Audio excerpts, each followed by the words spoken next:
Selamat pagi, selamat datang dan selamat bergabung dalam podcast kami dari kelompok 7. Di sini kami akan mengangkat isu integrasi nasional, dan tragedi yang kami angkat adalah tragedi Sampit yang terjadi pada tahun 2001 di Kalimantan. Teman-teman ada yang tahu nggak nih apa itu integrasi nasional? Aku tahu nih Mika. Menurut artikel yang aku baca, integrasi nasional adalah proses penyatuan berbagai unsur dalam masyarakat, sehingga menjadi satu kesatuan yang utuh dan padu. Integrasi nasional itu sangat penting untuk menjaga keutuhan dan persatuan bangsa. Oleh karena itu, kita perlu memahami dan menyadari pentingnya integrasi nasional. Kita juga perlu mengetahui berbagai faktor yang dapat menghambat dan mendukung integrasi nasional. Oke, terus faktor yang menghambat dan mendukung sebuah integrasi nasional itu apa aja sih? Adapun faktor penghambat integrasi nasional itu, yang pertama adalah masyarakat Indonesia yang sangat beragam. Yang kedua, luas wilayah Indonesia. Dan yang ketiga, pembangunan yang tidak merata. Nah, jadi itulah integrasi nasional menurut artikel yang aku baca. Oh, jadi itu yang dimaksud dengan integrasi nasional. Tadi kan kita udah tahu tuh dari Vira pengertiannya. Terus juga ada faktor pendukung sama faktor penghambatnya. Terus kita kan mau membahas tentang konflik Sampit di tahun 2001. Hubungannya sama integrasi nasional itu apa? Hubungan integritas nasional dengan konflik tragedi Sampit tahun 2001. Ini karena integritas di sini kan berperan sebagai pengendali terhadap suatu konflik dan penyimpangan sosial dalam suatu sistem sosial, sehingga dapat menciptakan kesatuan sosial dalam masyarakat dengan cara menyatukan unsur-unsur sosialitas dasar konflik yang terjadi di masyarakat. Jadi, hubungan antara integritas nasional dengan konflik tragedi Sampit pada tahun 2001 ini dikarenakan konflik Sampit ini kan terjadi karena adanya perbedaan nilai dan budaya antara suku Dayak dan suku Madura yang berstatus sebagai pendatang di kota Sampit. Ini yang menjadi salah satu dasar pemicu timbulnya konflik di antara kedua suku tersebut. Adanya ketidakcocokan di antara karakter setiap suku menjadikan hubungan kedua etnis ini mudah menjadi suatu konflik. Seperti yang saya ketahui, bahwasannya peran integritas nasional sangat diperlukan untuk acuan sebagai penyatu kedua suku dalam konflik Sampit 2001 ini.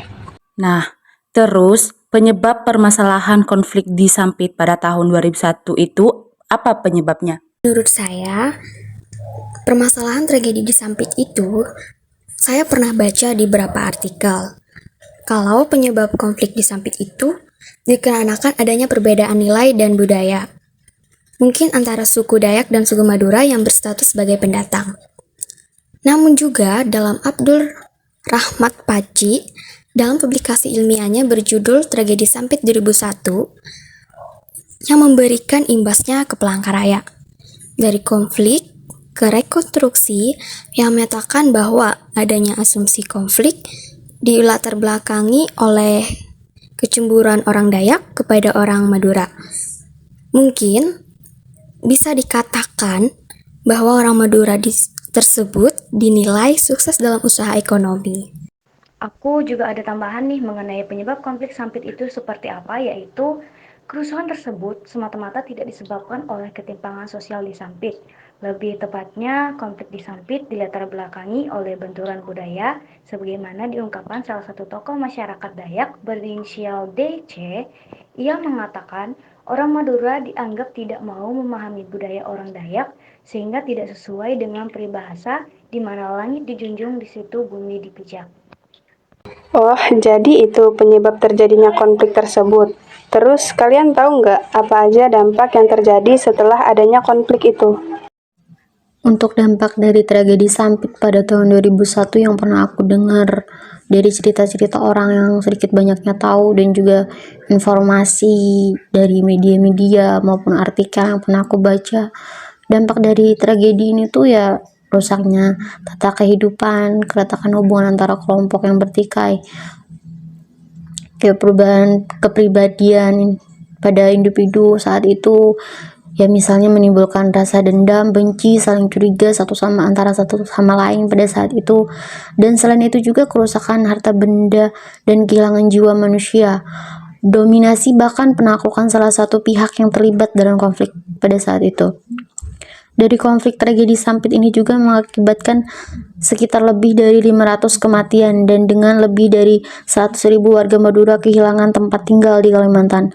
Dan yang aku dapat dari media-media yang pernah aku baca, itu terdapat laporan yang nggak sedikit banyak warga Madura juga ditemukan dipenggal kepalanya oleh masyarakat Dayak dalam konflik itu. Iya benar banget, aku juga dapat cerita dari ibuku. Waktu itu ibuku pertama kali ke Kalimantan di tahun 2001. Pas turun kapal, itu tuh benar-benar keadaannya tuh kacau banget.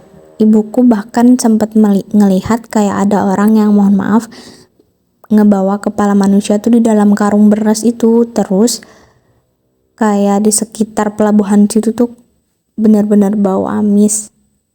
Itu deh pokoknya. Terus penyelesaian dari pihak pemerintah gimana untuk menyelesaikan konflik itu? Ada yang tahu nggak? Penyelesaiannya yaitu pada 18 Februari 2001, suku Dayak berhasil menguasai Sampit. Polisi menahan seorang pejabat lokal yang diduga sebagai salah satu dalang di balik serangan ini. Orang yang ditahan tersebut diduga membayar 6 orang untuk memprovokasi kerusuhan di Sampit. Kemudian, ribuan warga Dayak mengepung kantor polisi di Palangkaraya sembari meminta pembebasan para tahanan. Permintaan mereka dikabulkan oleh polisi pada 28 Februari 2001. Militer berhasil membubarkan massa Dayak dari jalanan. Dari konflik ini, sedikitnya 100 warga Madura dipenggal kepalanya oleh suku Dayak. Konflik Sampit sendiri mulai mereda setelah pemerintah meningkatkan keamanan, mengevakuasi warga, dan menangkap provokator.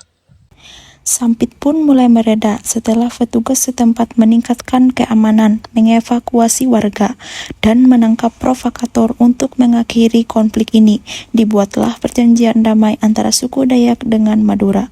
Guna memperingati perjanjian damai tersebut, maka dibentuk sebuah tugu perdamaian di Sampit. Nah, kita kan sudah sedikit berbagi cerita dan juga berbagi pengetahuan dari tema yang kita bahas. Yang jadi pertanyaan saya lagi, apa dampak negatif dan dampak positif dari integrasi nasional? Untuk dampak positif integrasi nasional itu untuk mencakup peningkatan persatuan, solidaritas, dan identitas nasional.